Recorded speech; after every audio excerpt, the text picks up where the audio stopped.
Welcome to our channel. ఈ రోజున square root of A fraction గురించి తెలుసుకుందాం.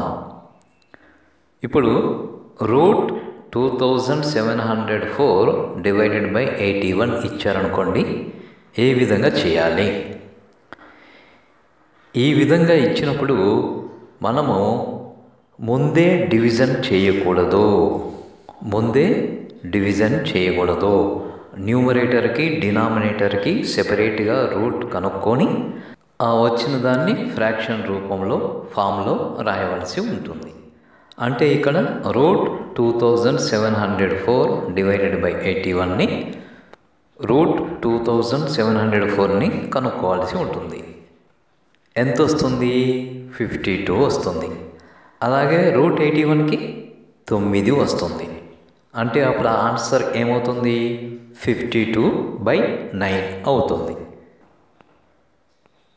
సో ఇది మరి ఫ్రాక్షన్ రూపంలో ఇచ్చినప్పుడు ఏ విధంగా స్క్వేర్ రూట్ కనుక్కోవాలి అనే దాని గురించి.